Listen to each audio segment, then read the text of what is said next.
ప్రభువైన యేసు క్రీస్తు యొక్క శ్రేష్టమైన ఘనమైన ఉన్నతమైనటువంటి నామంలో మీ అందరికీ ప్రభువైన యేసు క్రీస్తు వారి ప్రత్యేకమైన వందనాలు అందరికీ తెలియజేస్తున్నాను. బైబిల్ భాగంగా యెషయా గ్రంథం 65వ అధ్యాయము 24వ వాక్యాన్ని చదువుకుందాం.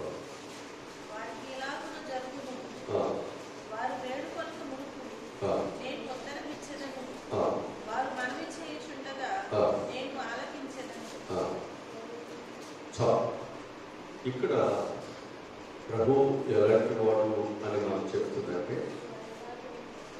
వారు వేడుకొనక మునుపు నేను ఉత్తరం ఇచ్చాను, వారు మనవి చేస్తుండగా నేను ఆలకిస్తాను.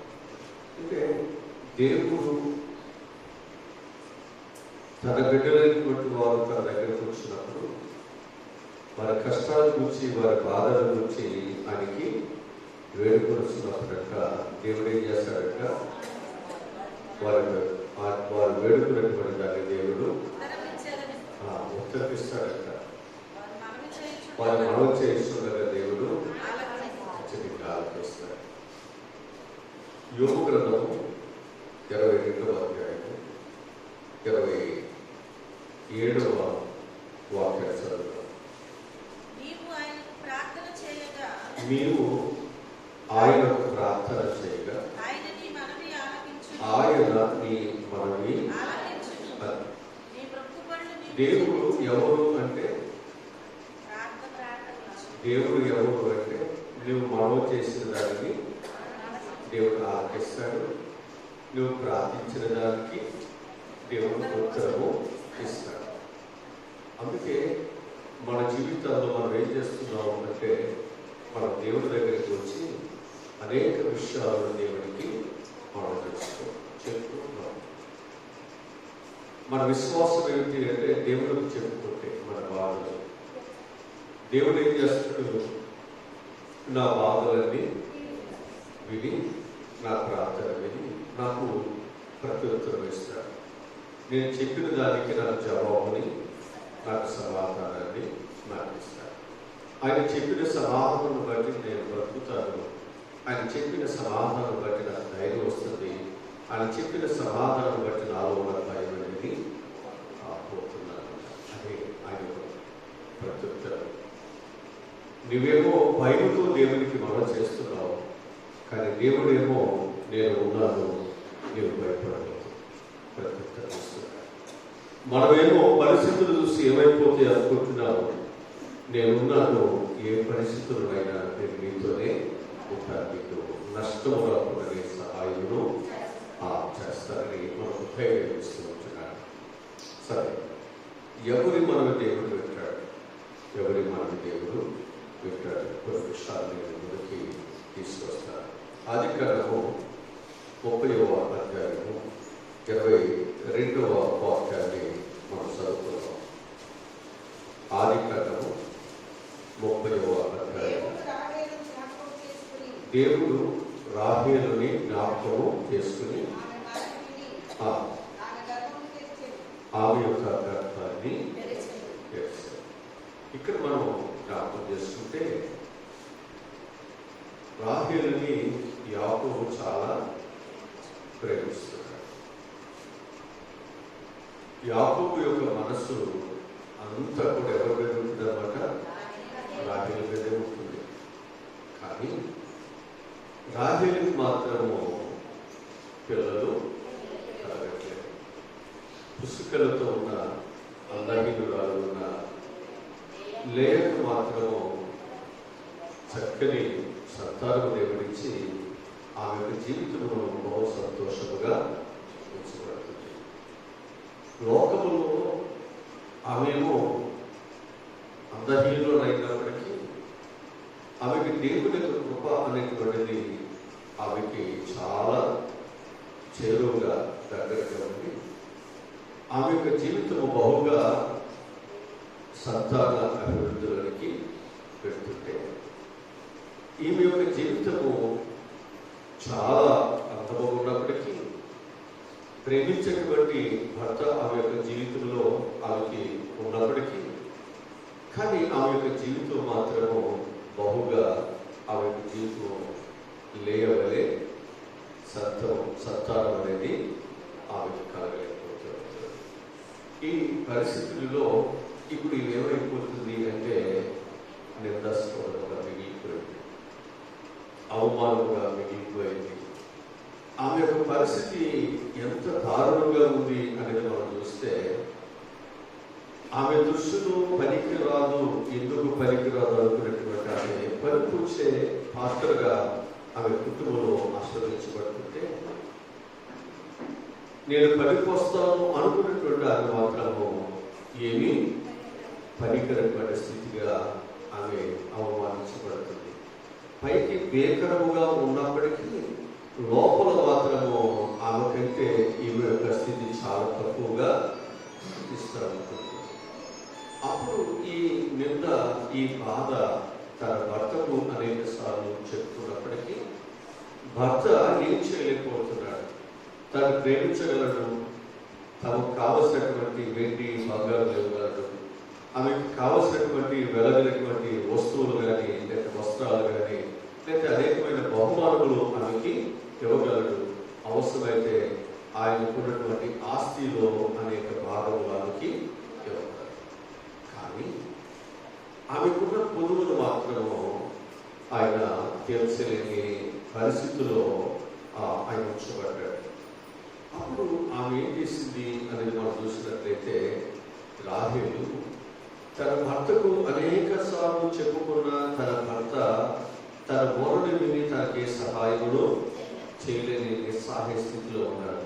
అంటే భర్త ప్రేమించలేని వాడు కాదు, ప్రేమిస్తున్నాడు, కానీ నీవు అడిగిన దానికి నా దగ్గర ఏమీ లేదు, నేను ఇవ్వలేదు. మరి ఎవరిస్తారు అంటే అది ఏదైనా దేవుడే. మరి లేయకి ఎవరిస్తున్నాడు? దేవుడు ఇస్తున్నాడు. ఆ లేయకి నేనే ప్రేమను పంచుతున్నాను, నీకు కూడా నేను అదే ప్రేమను పంచుతున్నాను. ఆ లేయ కంటే కూడా ఎక్కువ ప్రేమను నేనే పంచుతున్నాను. అయినా నేను నీకు ఏ సహాయమును నేను చేయలేకపోతున్నాను. అది దేవుని కృప ఆ బిడ్డ మీద వచ్చాడు. ఇప్పుడు రాహేలు ఏమవుతుంది అంటే నేను కూడా ఇప్పుడు ఎక్కడికి వెళ్ళాలి? నేను ఎక్కడికి వెళ్ళాలి? నేను దేవుని దగ్గరికి వెళ్ళాలి. ఇప్పుడు నేను కూడా దేవుని దగ్గరికి వెళ్ళి నేనేం చేయాలి? నాకున్న పొదువ, నాకున్న బాధ, నాకున్న కష్టాన్ని నేను ఆయనకు చెప్పుకోవాలి. నాకు బోధకులేదని చెప్పట్లేదు, లేక నా భర్త నా మాట పెట్టలేదు, నన్ను ప్రేమించట్లేదని నేను చెప్పట్లేదు, లేక నాకు గృహాలు లేవని నేను చెప్పట్లేదు, నేను పేదదారిని, నేను ఆపదలో ఉన్నాను అని నేనేమి చెప్పట్లేదు. కానీ నాకున్నటువంటి బాధ ఏంటి దేవుని దగ్గర చెప్పేదంటే నాకు గర్భఫలము లేదా నేను గుర్తురాలు, సమాజంలో నేను అసహించబడుతున్నాను, ఎగతాళి చేయబడుతున్నాను అని దేవుడి దగ్గరికి వెళ్ళిందట. దేవుడి దగ్గరికి వెళ్ళి ఆమె ఏం చేసిందట? దేవునికి ఆమె బాధను, ఆమె కష్టాన్ని దేవునికి చెప్పుకుంది. అక్కడ అంటాడు కదా 30వ అధ్యాయం 22వ వచనంలో, దేవుడు రాహేలుని జ్ఞాపకం చేసుకుని ఆమె మనవుని విని ఆమె యొక్క గర్భాన్ని హల్లెలూయా. ఈరోజు ప్రభువు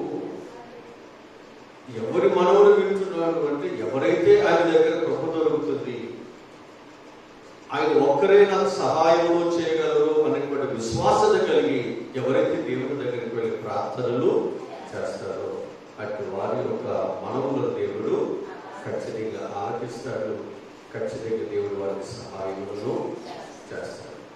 కనుక దేవుడు ఆలకించాడు, ఆమె యొక్క గర్భమును తెరిచాడు.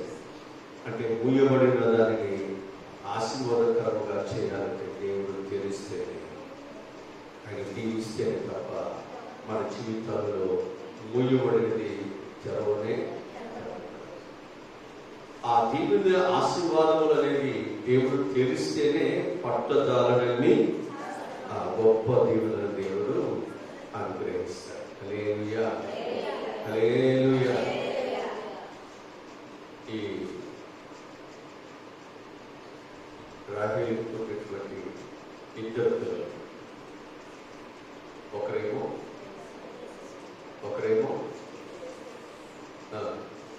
ఇంకొకరేమో బెన్యామీను. హల్లెలూయా.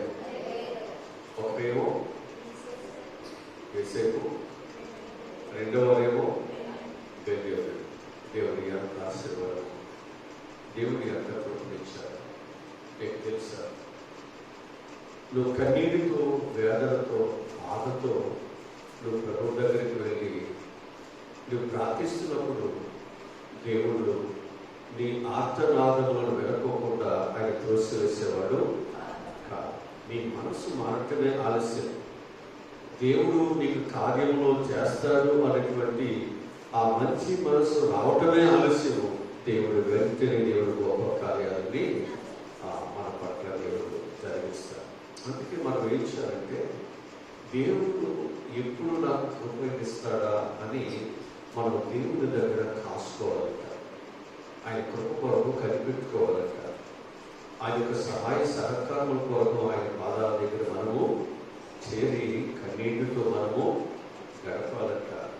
అప్పుడే దేవుని యొక్క సన్నిధిలో దేవుని యొక్క కృప మనకు దొరుకుతుంది.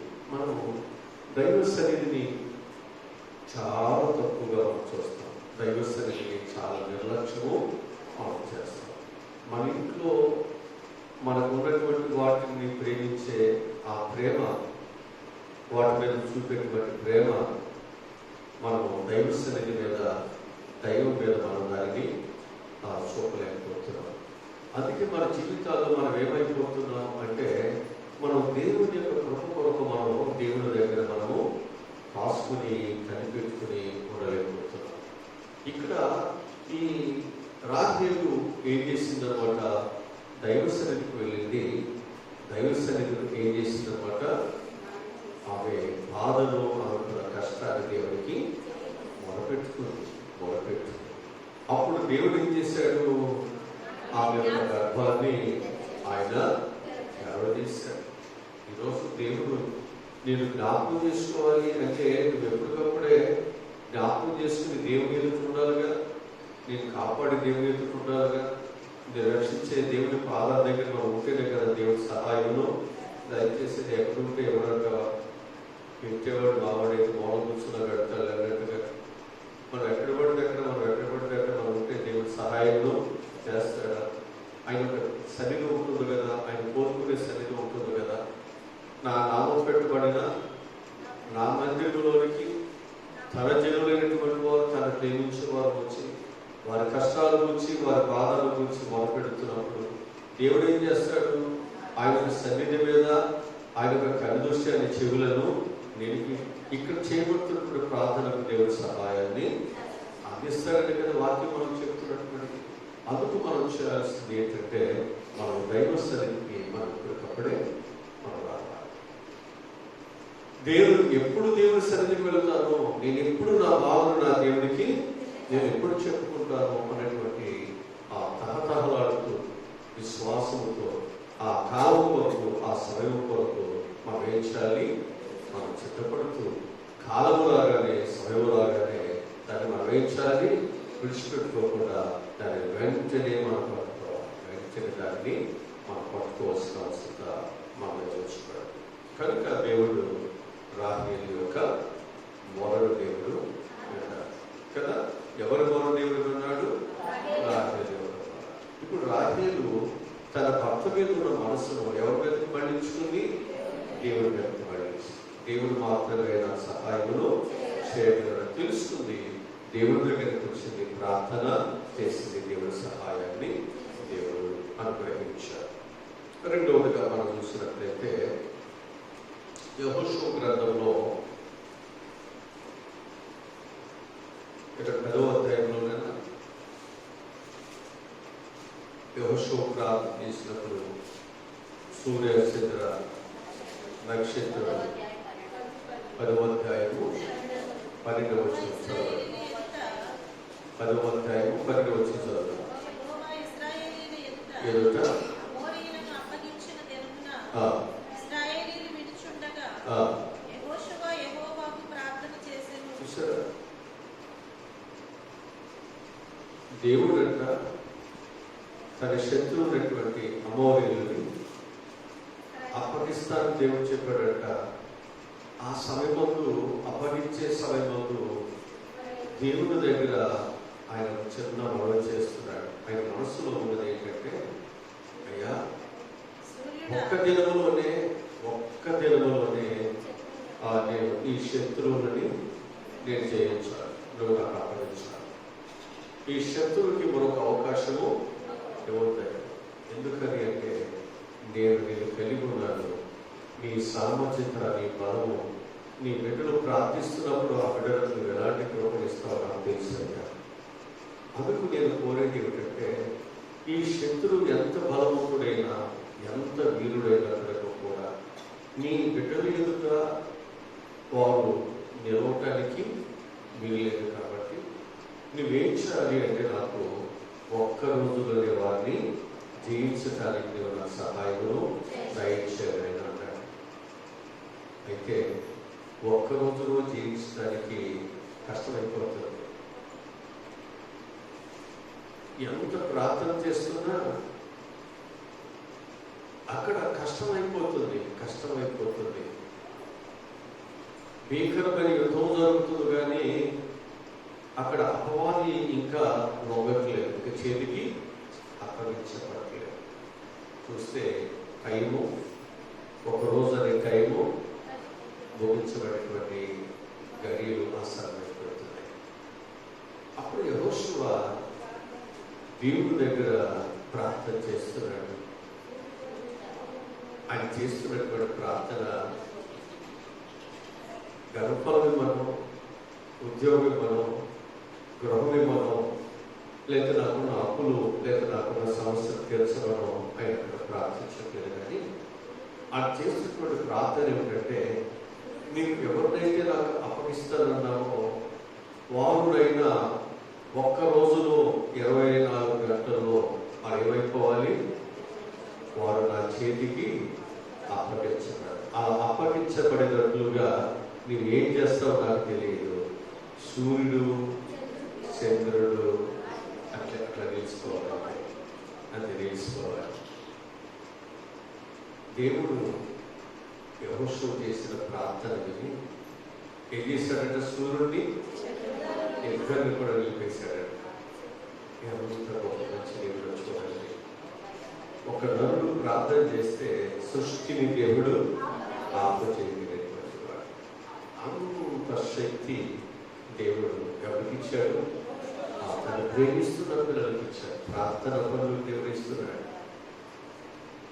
ఒక యెహోషువకే కాదండి, ఆయనది విశ్వాసత కలిగిన ప్రతి ఒక్కరికి దేవుడు సహాయమును దేవుడు చేస్తాడు అని చెప్పేసి మనం కూడా యెహోషువ వలె సూర్యుడు చంద్రుడు అయిపోవాలయ్యా అని మనం ప్రార్థన చేయాలి. కనుక దేవుడు అక్కడ ఆయనకి ఇస్తానన్నాడు కాబట్టి దానిని ఆయన ఏమంటున్నాడంటే, ఒక్క రోజులో నీవు నాకు సహాయమును చేయనైనా అని కోరుతున్నాడు. కనుక ఇక్కడ మన యొక్క జీవితంలో దేవుడు ఎవరి మొర దేవుడు వింటాడు అనేది మనం చూస్తే, తన భక్తుల యొక్క ప్రార్థన దేవుడు ఆలకిస్తాడు. ఈ దీనుడు మొరపెట్టగా యెహోవా ఆలకిస్తాడు. తన యందు నమ్మిక ఉంచిన వారి ప్రార్థన దేవుడు అంగీకరిస్తున్నాడు. విశ్వాసముతో కూడిన వారి యొక్క ప్రార్థనలు దేవుడు అంగీకరించి వారి దేశంలో దేవుడు స్వస్థపరుస్తున్నాడు. కనుక ఇక్కడ యెహోషువకు దేవుని మీద అపారమైనటువంటి విశ్వాసం, ఆనాడు ఉన్నటువంటి ప్రజలందరికీ లేని విశ్వాసము యెహోషువకు ఉంది, కాలేబుకు ఉంది. దేవుడు మాకు ఈ దేశాన్ని ఇస్తాడు, ఇక్కడ మాకు దేవుడు మేము కట్టని నాటని గృహాలను, పంటలు, పొలములను దేవుడు మాకు ఇస్తాడు. ఆ నమ్మిక వారిలో ఉండి దేవుడు వారి నమ్మికను బట్టి దేవుడు వారి పక్షాన దేవుడి కార్యాన్ని జరిగించారు. ఇంకా ఆయనకి నమ్మకం పెరిగింది, ఆయనకి ఇంకా విశ్వాసం పెరిగింది. దేవుడి పట్ల ఆయన ఇంకా అపారమైనటువంటి ఒక గొప్ప విశ్వాసతను ఆయన పెంచుకున్నాడు, ఆయన కలిగి ఉన్నాడు. ఇప్పుడు ఆయన ఏమంటున్నాడు అంటే, ఈ శత్రువునైనా జయించడానికి వీరు నా చేతికి అప్పగించబడటానికి ఒక్క రోజులోనే నేను వారిని జయించడానికి సహాయమును దయచేయమన్నప్పుడు దేవుడు ఏం చేశాడు? ఆ ఒక్క రోజులో ఆ శత్రువు తనకు అప్పగించడానికి సూర్యుడిని చంద్రుడిని దేవుడు ఆపివేశాడు అని వాక్యం మనం చెప్తారు. ఈరోజు దేవుడు నా ప్రార్థనలో వినేవాడు అనేటువంటి విషయాన్ని ఈరోజు మనం మర్చిపోవాలి. ఆయన నీ ప్రార్థన వింటాడు. నీ బిడ్డలకు నీ ప్రార్థనను ఒక ఆశీర్వాదకరంగా దేవుడు మార్చేస్తాడు. నీ విశ్వాసం కలిగి మనం ప్రార్థించాలి. ఆ ప్రార్థనలో విశ్వాసం ఉండాలి, ఆ ప్రార్థనలో నమ్మిక ఉండాలి, ఆ ప్రార్థనలో యథార్థత ఉండాలి. దేవుడు నాకు కార్యమును చేస్తాడు అనేటువంటి మనలో ఉండాలి. అప్పుడే దేవుడు మనకు సహాయము మనకు దొరుకుతుంది అని చెప్పి నేను మీకు ప్రభు పక్షముగా నేను మీకు మనం చేస్తున్నాను. రాహేలు మనం విన్నాడు, యెహోషువ యొక్క మనం కూడా దేవుడు విన్నవాడు. ఇక మనము మూడవదిగా మనం చూసినట్లయితే మొదటి సమయాల గ్రంథంలో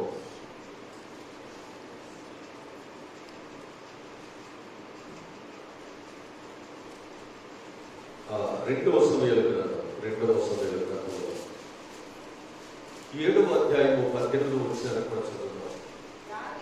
దావీదు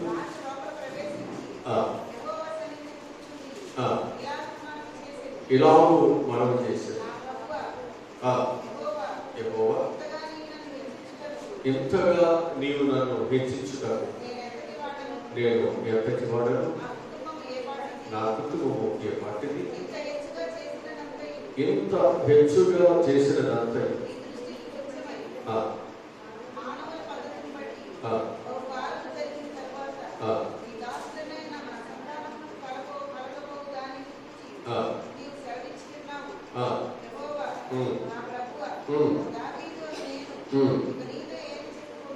ఇక్కడ దావీదు తన జీవితంలో దేవుడు చేసిన దాన్ని బట్టి దేవుడిని ఆయన స్తుతిస్తూ, ఇంకా తన కుటుంబానికి దేవుడు ఎలాంటి గొప్ప ప్రేమలను, దేవుడు ఎలాంటి ఆశీర్వాదాలను దావీదుకి దేవుడు ఇస్తానన్న వాటన్నిటిని జ్ఞాపకము చేసుకుంటూ, ఇంక నేనేం చెప్పాలి, ఎంతగా ప్రేమించే దేవుడు, ఇంకా నాకు అది కావాలి ఇది కావాలి నేను ఏ విధంగా అడగక మునుపే నా అక్కర్లు నా అవసరతలన్నీ ఎరిగి సహాయమును దయచేస్తున్న మంచి దేవుడు అయ్యా. కనుక ఆ మంచి దేవుని యొక్క బిడ్డలుగా నా కుటుంబము మరి నేను నా సంతానంతో ఉన్నట్లుగా నీవు సహాయమును దయచేయి. ఇక అంతకుమించి నేను నీ దగ్గర నేను ఏమడగను. నిత్యము నా పిల్లలు నీ సన్నిధానంలో ఉన్నట్లుగా నా పిల్లలను నీవు ఆశీర్వదించునైనా దీవించునైనా అని చెప్పేసి ఇక్కడ దావీదు దేవునికి మహం చేస్తున్నాడు. ఒక గొప్ప దేవుని యందు విశ్వాసం కలిగినవాడుగా. ఈరోజు నీవు నేను కూడా ఒక గొప్ప విశ్వాసత కలిగినటువంటి వారుగా మనము చాలా వాటిని మనం అడుగుతున్నాం. గృహాల కొరకు అడుగుతున్నాం, గర్భాల కొరకు అడుగుతున్నాం, ఆరోగ్యం కొరకు అడుగుతున్నాం, అప్పులు తీర్చమని అడుగుతున్నాం, శత్రువు నుంచి విడుదల కలిగించమని అడుగుతున్నాం, ఏవేవో చాలా అడుగుతున్నాం. మనం స్వస్థత కావాలి. కానీ నా పిల్లలు నా కుటుంబం నేను దేవుని సన్నిధిలో ఉండాలి అయ్యా. నా పిల్లలకు మంచి మనసు ఇవ్వండి, వారు మనసు ఇవ్వండి, నా భర్తను దైవాన్ని ప్రేమించేవాడు నాకు సహాయమును దయచేయండి. మనమంట ప్రార్థన మనం చాలా మనం అడుగుతున్నాం. కానీ అవన్నీ కూడా అడగక మునిపే నీ అవసరతలని ఎరిగి దేవుడికి ఇవన్నీ మనకిచ్చాడు. భూమిని, ఆకాశంలో, సూర్యసేన, నక్షత్రములను, మనకు ఆహారం కావాల్సిన వాటిని కదా, అలాగే మనకు ఏమేమి కావాలో, వెండి బంగారం ఏం కావాలో, అలాగే మనం వచ్చేటువంటి తరంలో ఎలాంటి బిల్డింగ్లు కట్టుకుంటాం, నివాస స్థలాలు, ఇవన్నీ కూడా కావాల్సినటువంటి అన్ని దేవుడి ముందే అన్ని మనం చెప్పవచ్చు. ఇంకా భవిష్యత్తులో నీ ప్రయాణానికి, నీ సౌకర్యానికి ఏం కావాలో కూడా అన్ని దేవుడి ముందే అన్ని చేస్తాం. ఇంత మంచి దేవుడు ఇంకా ఏదైనా అయినా చేయగలడు, ఇంకా మంచి స్థితిని ఆయన మనకు ఇవ్వగలడు. అయితే ఆ మంచి స్థితిని పొందుకోవడానికి నా కుటుంబం నీ దగ్గర ఉండాలి, నీ ఎదుగుతుండాలి. నేను ప్రేమించే మొదటి మనసులో నా పిల్లలు ఉండాలి. ఒక తల్లి కోరుతారు కదా, తన ఇద్దరు పిల్లలు తీసుకొచ్చి అక్కడ ఉండాలి, మనమైతే నా పిల్లలు ఎక్కడో ఉండాలి, ఏ స్టేట్లో ఉండాలి, కానీ దైవస్థానం మన పిల్లలకి ఆశీర్వాదాలు. ఎప్పుడైతే మనము ఆ దేవునికి మనం చేస్తూ ఉంటామో దేవుడు మన పిల్లలను ఆయన సన్నిధిలో ఒక్కడైనా ఉండకుండా మాననివ్వడు. ఒక్కరిని కూడా ఉండనివ్వకుండా దేవుడు మాననివ్వడు. అందుకే శత్రువు ఎంతమంది వచ్చినా, శత్రువు మనం ఎంతదైనప్పటికీ కూడా, శత్రువు యొక్క శాసనం విస్తారమైనప్పటికీ కూడా మీరు తక్కువ మందికి ఎందుకు వెళ్ళారంటే మా దేవుడు మమ్మల్ని ఓడిపోలేవాడు.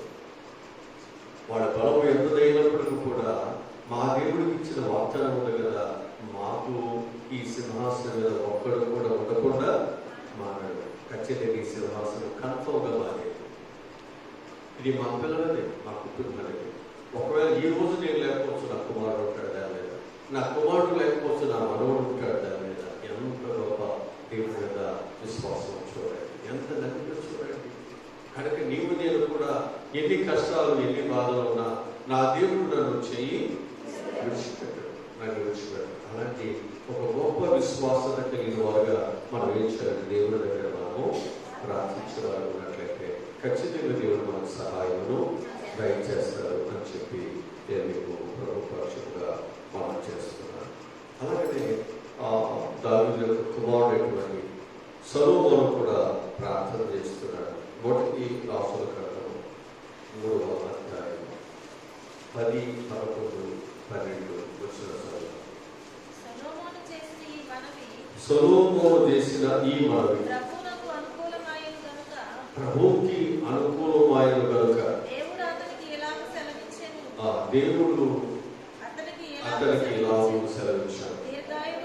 దీర్ఘాయువైన, ఐశ్వర్యమైన, నీ శత్రువుల యొక్క ప్రాణములైనను అడుగుట, న్యాయములను గ్రహించుట,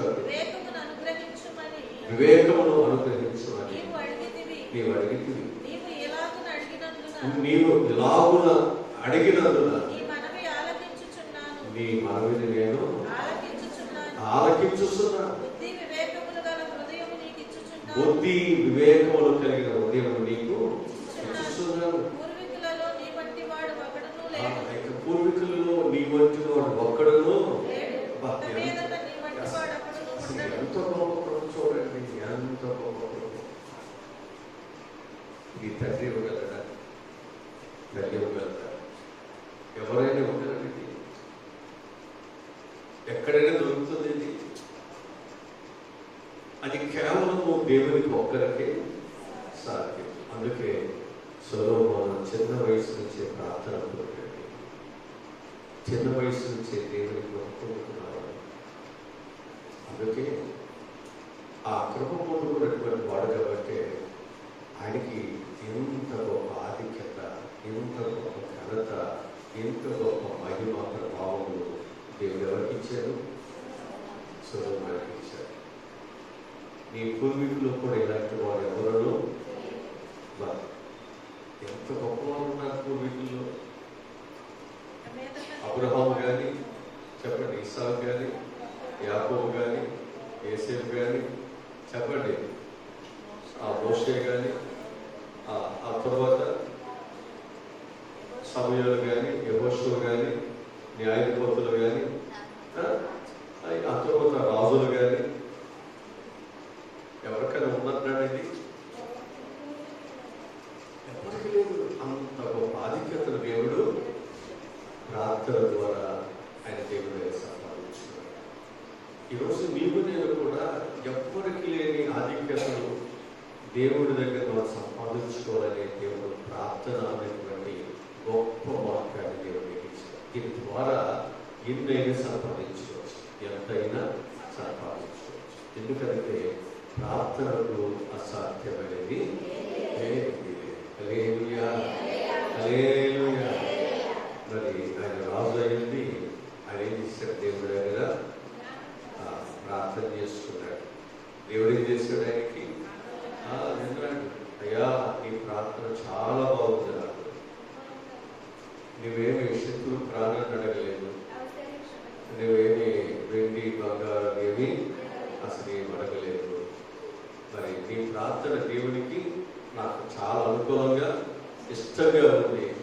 అందుకే నేను ఇక నీలాంటి వాడు మీ తరంలో పూర్వకాలంలో ఎవరునూ లేనటువంటి గొప్ప జ్ఞానాన్ని నేను నీకు ఇస్తున్నాను. ఇది ఏమడిగాడంట? వేసుని అడిగాడంట. ఆ ప్రజలకి ఏదైనా న్యాయం చేయాలంటే మంచి చెడులు తెలుసుకున్నటువంటి జ్ఞానాన్ని వేసులను నాకు ఇవ్వనాయి. అంటే నా ప్రజలకు మంచి చేయాలని కదా, నా ప్రజలు ఏదైనా కష్టాలు మీ దగ్గరికి వస్తే వాళ్ళ కష్టాలను తీర్చాలని నువ్వు కోరింది. కానీ నువ్వు అడిగిన ఆలోచన, నువ్వు చేసేటువంటి మంచి ఆలోచన నాకు చాలా బాగుంది. నీ పిల్లల కొరకు అడగల, నీ కుటుంబం కొరకు అడగల, నీ కొరకేమి నువ్వు అడగల. నువ్వు ఎవరి కొరకు అడుగుతున్నావు? దేవుని యొక్క ప్రజల కొరకు. దేవుడిని ఎవరైతే ప్రేమించాడో, ఎవరైతే ఆ బానిసత్వం దేవుడు విడిపించి వారి బాబులో ఫలించడానికి ఇష్టపడుతున్నాడో ఆ ప్రజలకి మంచి చేయాలి, నేను వారికి న్యాయములు చేయాలి అనేటువంటి ఉద్దేశం ఎప్పుడైతే ఆయనలో ఉందో అది దేవుని దగ్గర పెట్టాడు. వెంటనే దేవుడు దానికి సహాయం చేయడానికి ఆయన ఇస్తున్నాడు. చాలా ఉన్నతమైనటువంటి ఆ ప్రార్థనను సులభం చేస్తున్నట్లుగా ఇక్కడ మనము చూస్తున్నాం. అంటే ఇక్కడ మనం జ్ఞాపకం చేసుకున్నట్లయితే యెహోషువ కంటే కూడా గొప్ప ఉన్నతమైన వాడుగా ఇక్కడ మనం కనిపిస్తున్నాడు. మోషే కంటే కూడా ముఖాముఖిగా దేవుడితో మాట్లాడాడు. ఆయన ప్రార్థన ద్వారా ఎన్నో కార్యాలు చేశాడు. ఆయన కూడా చాలా త్యాగాలు చేశాడు. కానీ నీలాంటి వాడు ఈ పూర్వీకులలో ఒక్కడ కూడా ఉండనే అంతగా నేను నీకు దేవుని సహాయమును నేను అందిస్తున్నాను. ఎంత గొప్ప మరి ప్రార్థన ఎంత గొప్ప కార్యాలని, సాహస కార్యాలని జరిగిస్తుందంట. గొప్ప కార్యాన్ని ప్రార్థన జరిగిస్తుంది అనే వాక్యం చెబుతుంది. అలాగనే సేవకులు ఆ గొప్ప కృపలను వారు సంపాదించుకున్నట్లుగా మనకి ఇక్కడ బైబిల్ మనకు తెలియజేస్తున్నారు. ఆ తర్వాత యోహాను సువార్త 11వ అధ్యాయము 31వ వాక్యాన్ని చదువుతాం.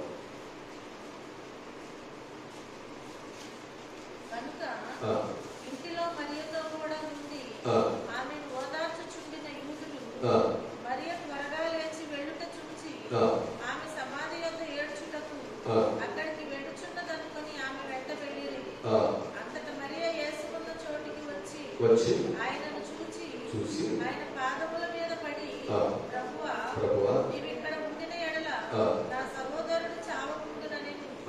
ఆమె ఏడ్చుటయు ఆమెతో కూడా వచ్చిన యూదులు ఏడ్చుటయు యేసు చూసి కలవరపడి ఆత్మలో మూలుగుచు అతనిని ఎక్కడ నుంచితిరని అడగగా వారు, ప్రభువా, వచ్చి చూడమని ఆయనతో చెప్పిరి. యేసు కన్నీళ్లు విడిచెను. కాబట్టి యూదులు అతనిని ఎలాగూ ప్రేమించెనో చూడడని చెప్పుకొనిరి. వారిలో కొందరు ఆ గుడ్డివారి కన్నులు తెరచిన ఈయన ఇతనిని చావకుండా చేయలేడా అని చెప్పిరి. యేసు మరలా తనలో మూలుగుచు సమాధి యొద్దకు వచ్చెను. అది ఒక గుహ, దాని మీద ఒక రాయి పెట్టి ఉండెను. యేసు రాయి తీసివేయడని చెప్పగా చనిపోయిన వారి సహోదరి అయిన మార్త, ప్రభువా, అతడు చనిపోయి 4 దినములైనది కనుక ఇప్పటికీ వాసన కొట్టునని ఆయనతో చెప్పెను. అందుకు యేసు, నీవు నమ్మిన ఎడల దేవుని మహిమను చూతువని నేను నీతో చెప్పలేదా అని ఆమెతో అనెను. అంతటా వారు ఆ రాయి తీసివేసిరి. యేసు కన్నులు పైకెత్తి, తండ్రి, నీవు నా మనవి వినినందున నీకు కృతజ్ఞతాస్తుతులు చెల్లించుచున్నాను. నీవు ఎల్లప్పుడూ నా మనవిని వినుచున్నావని నేను ఎరుగుదును. కానీ నీవు నన్ను పంపితువని చుట్టూ నిలిచి ఉన్న ఈ జనసమూహం నమ్మునట్లు వారి నిమిత్తమై ఈ మాట చెప్పితినని. అంతే, ఆ వారి నిమిత్తమై ఈ మాట చెప్పాడు. ఆయన అలాగూ చెప్పి లాజరు బయటికి రమ్మని బిగ్గరగా చెప్పగా చనిపోయిన వాడు కాళ్ళు చేతులు ప్రేత వస్త్రములతో కట్టబడిన వాడై వెలుపలికి వచ్చాను. అతని దేవునకు రుమాలు కట్టి. ఇక్కడ అర్థం చేసుకున్నాం. రాయి తీయమన్నాడు, కానీ లోపల ఉన్నటువంటి లాజరుని తీసుకురమ్మని చెప్పాడు. యేసుప్రభువు చనిపోయినప్పుడు కూడా రాయి పెడితే ఆ రాయి ఎవరు తీమని చెప్పలేదు. కానీ ఇక్కడ దేవుడు చేయగలిగినటువంటి పనులైనప్పటికీ కొన్ని పనులు దేవుని యొక్క మాటలు వినడానికి మనం చేయాలి. దేవుడు మన పట్ల కార్యాలు జరగటానికి మనం కొన్ని పనులు దేవుడు చెప్పింది మనము చేయాలి. ఎప్పుడైతే మనము ఆ విధంగా దేవుని పనిలో ఆయన మాటను అంగీకరించి మనం కూడా ఆ స్థలంలో నిలబడతాము, దేవుని కార్యానికి అక్కడ ఏ ఆటంకము. అందుకే ఇప్పుడు దేవుడు ఏం చేశాడంటే ఆ రాయితో ఇచ్చిన తర్వాత లాజరు పేద వస్త్రంతో ఆయన చుట్టబడి ఆయన తాళతో ఆయన కట్టబడి ఉన్నాడు. ఈ కట్టబడినటువంటి వారికి ఏం చేశాడంటే దేవుడు ప్రార్థన, యేసుప్రభువు వారు ప్రార్థనలు చేసి లాజరు బయటికి రా అని ఆయన పిలిచినప్పుడు చనిపోయినటువంటి లాజరు వెలుపలికి ఎంత అద్భుతం చూడండి. అంటే ప్రభువు కూడా ప్రార్థన చేయగా దేవుడు ఆయన మనవిని దేవుడు ఆరాధిస్తాడు. ఎవరైనా ప్రభువులైనా సేవకులైనా విశ్వాసులైనా ప్రవక్తులైనా ఎవరైనా కూడా ఏం చేయాలి? మనం ప్రార్థన చేయాల్సిందే. మన ప్రార్థన చేస్తేనే దేవుడు ఏదైనా కార్యాన్ని దేవుడు గ్రహిస్తాడు అనే విషయాన్ని మనం ఎప్పుడైతే గ్రహిస్తామో మనం ఏ సమస్య అయినా ప్రార్థనతో ఆ సమస్యను మనము పరిశీలించుకునే మంచి మనసుతో మనం దేవుడి పాదాలకు వస్తాం. అలాంటి గొప్ప మనసులో దేవుడు మనందరికీ కూడా దేవుడు దయచారు. చివరుగా 1 యోహాను పత్రిక 5వ అధ్యాయం 14 చూస్తున్నాం. అది ఒక మాట చదివి సిద్ధం చేసుకున్నాం. 1 యోహాను పత్రిక 5వ అధ్యాయం 14 చూస్తున్నాం.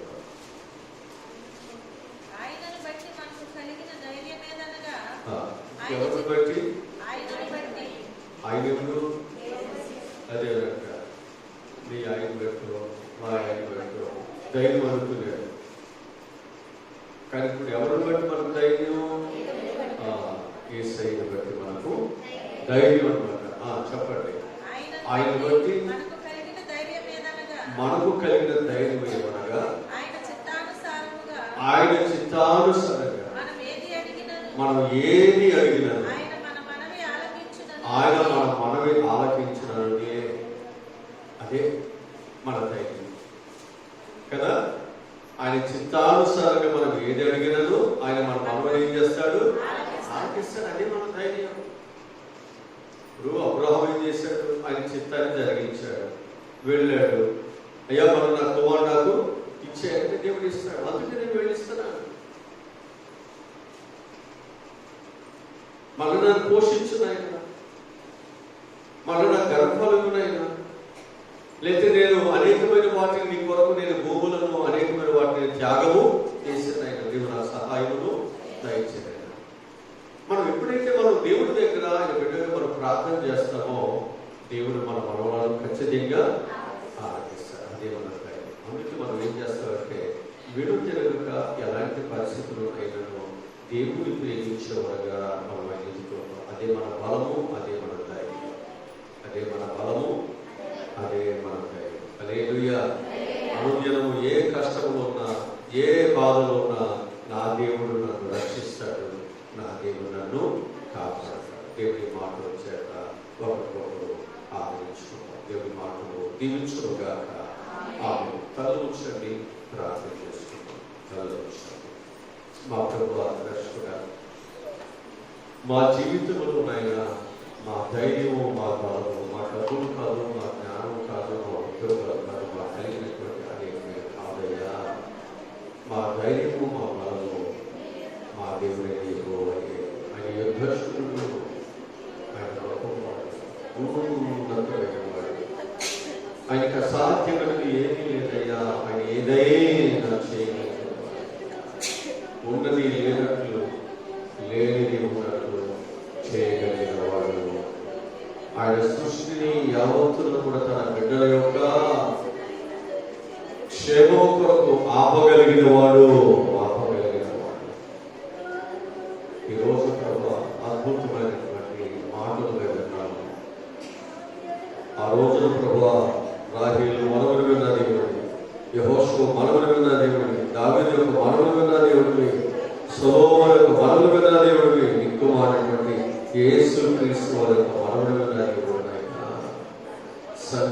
దినదినము ఏ కష్టంలో ఉన్నా, ఏ బాధలో ఉన్నా మా ధైర్యము, మా బలము మా దేవుడే.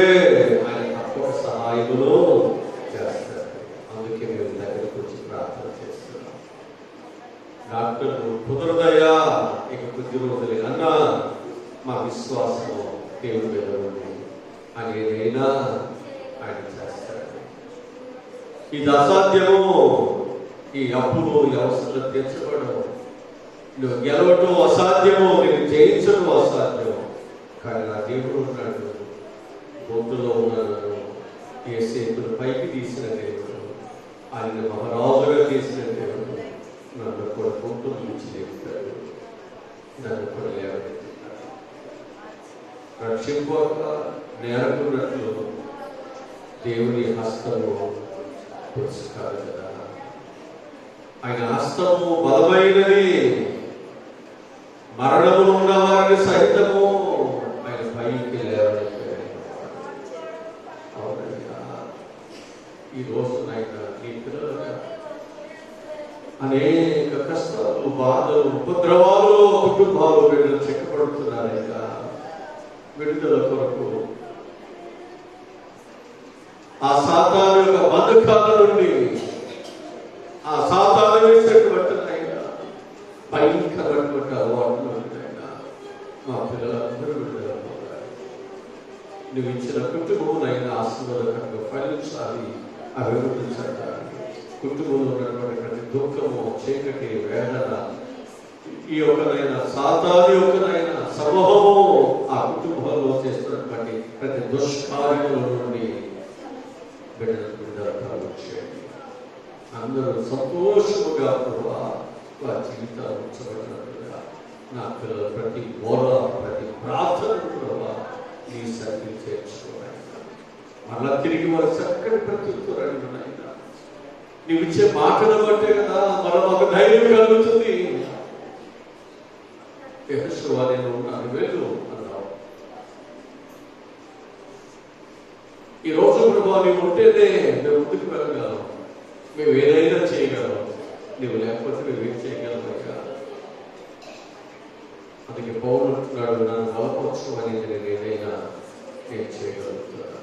ఈరోజు ప్రభా నీ బలము, నీ కృప నా పిల్లలకి ఇచ్చి పడిపోయే కుటుంబాన్ని, బిడ్డలను మన కట్టుకుని కొత్త జీవితంతో నాయన ఆనందముగా, సంతోషముగా ప్రభువా ఆ తప్పిపోయినటువంటి కుమారుడు ముందు వచ్చి ఇంట్లోకి వచ్చిన తర్వాత ఆ ఇంట్లో తల్లిదండ్రులు ఎంత పండుగో, ఎంత సంతోషమో, అంత సంతోషము పండుగ వల్ల నా పిల్లల గృహాలలో రక్షణ సునాదము, ఆనందము, సంతోషము ప్రభావ వారి గృహాలలో చూసినట్లు సహాయాలను దయచేయడం. అలాంటి సంఘం ప్రార్థిస్తే చెరసాలో ఉన్నటువంటి బందీగా ఉన్నటువంటి పేతులు విడిపించారు. ఈరోజు సంఘము దైవజన విశ్వాసంతో దేవుడు కార్యాలు చేస్తారు. నమ్మికతో నా పిల్లల యొక్కనైనా కుటుంబాల యొక్క క్షేమం కొరకు, వారి కుటుంబాల్లో పోల్చినటువంటి అపవాది చేతులు చిక్కబడినటువంటి ప్రతి ఒక్క బిడ్డ యొక్క విడుదల రక్షణ కొరకు ప్రార్థిస్తుండగా ఇవే గొప్ప కార్యాలని నా బిడ్డ పట్ల జరిగించారు. తిరిగి పిల్లల గృహాలకు పెడుతున్నారు, క్షేమం తీసుకెళ్ళారు. మా ధైర్యం నువ్వే, మా బలం నువ్వే. నువ్వు ఉన్నావు, నన్ను చేయించుపెట్టు, నా బిడ్డను చేయించుపెట్టు. నా మనవులు వినేవాడు ఉన్నాడు, నా కన్నీరు కూర్చేవాడు ఉన్నాడు, నా మాటలను పట్టించుకునేవాడు ఉన్నాడు. నాకు దిక్కు సత్తా నాకెవరు లేదయ్యా, ఎవరు లేదు. నువ్వు ఒక్కడే, నువ్వు ఒక్కడే, నువ్వు ఒక్కడే చాలి. నా పిల్లలకు నేను ఈ సహాయం అందించి వారందరూ కూడా చక్కగా మీరు బలపరుస్తూ దినదినము ఈ కష్టాలలో, ఇబ్బందులలో నా పిల్లలు వెళుతూ నేను ఒంటరి వారు, నాకు ఎవ్వరు లేదు, నాకు ఒకవేళ నా వారు ఉంటే నాకు ఎంత బాగుంది అనుకున్నటువంటి ఆయన ఆ మనసు నుండి నా దేవుడు ఉన్నాడు అనేటువంటి ధైర్యంతో నా పిల్లలు సాయపడే సహాయములను దయచేయమని యేసు నామములో ఈ మనవి ప్రార్థన అడిగి పొందుకుని ఉన్నాము తండ్రి.